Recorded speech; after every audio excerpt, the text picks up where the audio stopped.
Il y a plusieurs façons de la faire. C'est une posture qui peut sembler très simple. Donc, quand on la regarde, ça paraît très simple. Il y a plein de petits points techniques que je veux vous apporter aujourd'hui. Donc, on va commencer des pieds, puis on va venir monter dans tout le corps pour regarder tout comment se placer. Donc, premièrement, la largeur des pieds. Il y a plusieurs options qui s'offrent à nous. Traditionnellement, on va faire la posture, les pieds collés, les pieds ensemble. Par contre, quand on a les yeux fermés, on peut sentir qu'on va valser d'un côté ou l'autre, puis peut-être qu'on va perdre l'équilibre. Pour les gens qui ont les pieds plats ou une arche très prononcée, ça peut être plus difficile aussi de faire la posture comme ça. Donc, c'est possible de faire aussi la posture légèrement plus étroit que les hanches ou carrément largeur des hanches pour être vraiment bien ancré.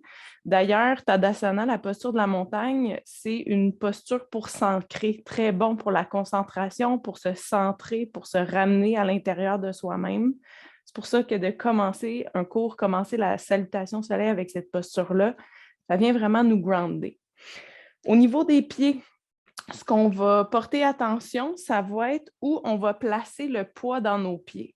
Donc, on voudrait que le poids soit égal d'un pied à l'autre. On a souvent tendance à balancer une jambe plus que l'autre. Ce qu'on veut dans la montagne au départ, c'est vraiment de venir centrer son poids. Donc, autant dans le pied gauche que dans le pied droit. Donc, quand vous vous installez dans votre pratique ou quand vous pratiquez la montagne, vous pouvez vraiment jouer à ramener le poids d'un pied à l'autre puis même d'avant à l'arrière, pour ensuite essayer de trouver le centre dans vos deux pieds, mais à l'intérieur de chacun de vos pieds aussi. Parce que l'ancrage au niveau des pieds, ce qu'on veut, c'est amener autant de poids dans les talons que dans les coussins, autant du gros orteil que du petit orteil. Donc, quand on fait la montagne, on devrait être capable de surélever les orteils et de garder son équilibre. Et là, on peut porter attention à est-ce que mon poids est plus vers l'arrière, puis là, je perds l'équilibre, ou est-ce que j'arrive pas à soulever les orteils parce que mon poids est trop vers l'avant. Donc, en venant se centrer à l'intérieur, au milieu des pieds, on peut venir soulever les orteils, puis évidemment, on ne veut pas garder les orteils soulevés, mais c'est vraiment pour s'ancrer. Et là, on peut voir si je sens mes talons, mes coussins de gros orteils et mes talons des petits orteils. Donc, de vraiment venir me centrer. Et là, on vient relâcher les orteils. Donc, c'est la première chose qu'on peut faire pour voir si on est bien placé dans la posture. Ensuite, au niveau de l'engagement musculaire, c'est une pose qui, on reste stable, ça a l'air facile, ça a l'air neutre, mais on peut aller travailler très musculairement si on vient engager tous les muscles qui traditionnellement sont engagés dans la posture. Donc, si on la fait pied collé, on veut venir ramener l'intérieur des cuisses une avec l'autre. Donc, on vient engager les adducteurs, les muscles à l'intérieur des cuisses. Et ce qu'on veut aussi, c'est d'engager les quadriceps et de ramener le bassin en rétroversion. Donc, pour les personnes qui ont une grande courbe au niveau du dos, qu'on a tendance à sortir les fesses, à arquer le dos, on veut vraiment venir ramener le pubis et allonger le bas du dos, allonger la colonne pour avoir la courbe un peu moins prononcée au niveau du bas du dos. Donc ici, pour venir ramener le bassin en rétroversion, on contracte quadriceps, adducteur, mais on vient aussi engager légèrement au niveau des abdominaux. On ne serre pas trop parce qu'il faut qu'on soit capable de respirer dans notre ventre quand même, mais il y a un certain tonus au niveau des abdominaux qui permet de garder le bassin vers l'avant. Donc déjà, c'est de faire la posture relax ou de faire la posture où on vient engager les cuisses, les abdominaux, qu'on vient ramener le bassin vers l'avant. Déjà, on sent plus de travail, on se sent plus ancré, plus fort au sol.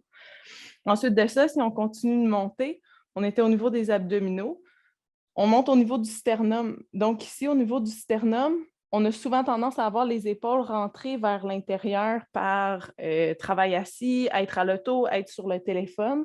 Donc ici, on veut imaginer un fil qui vient tirer notre sternum, mais encore là, quand on tire le sternum, on ne veut pas arquer le dos plus puis sortir le sternum. Tu sais, là, mon dos il est très arqué, mon sternum est ouvert. Mais si je viens ramener le bassin, je suis capable de garder la poitrine ouverte, mais en gardant rétroversion du bassin, abdominaux engagés. Donc, ce que ça demande, ici pour venir soulever au niveau du sternum, c'est d'engager les muscles derrière dans le dos. Donc, mes bras sont de chaque côté. Je viens abaisser mon omoplate. Donc, j'imagine vraiment que je veux descendre si j'ai tendance à avoir les épaules rentrer vers l'intérieur puis monter aux oreilles. Ici, je viens abaisser les omoplates et ramener les omoplates, faire une adduction, ramener les deux omoplates une vers l'autre à l'arrière pour ramener mes épaules en ouverture. Et là, ça vient automatiquement ouvrir mon sternum. Donc ici, bon engagement, on sent que toute la colonne est sur une ligne. Abdominaux bien engagés, adducteurs, plancher pelvien engagé aussi, donc comme si on retenait une envie de pipi. Et au niveau de la tête, on a tendance à avoir la tête qui tombe à cause de nos habitudes de vie, toute notre posture dans le quotidien. Donc ici, un truc que je donne pour aligner la tête, la nuque dans le prolongement de la colonne, c'est comme si on voulait se faire un double menton. Donc ce qu'on va faire, c'est qu'on va venir légèrement rentrer le menton et ça va aligner la nuque dans le prolongement de la colonne vertébrale.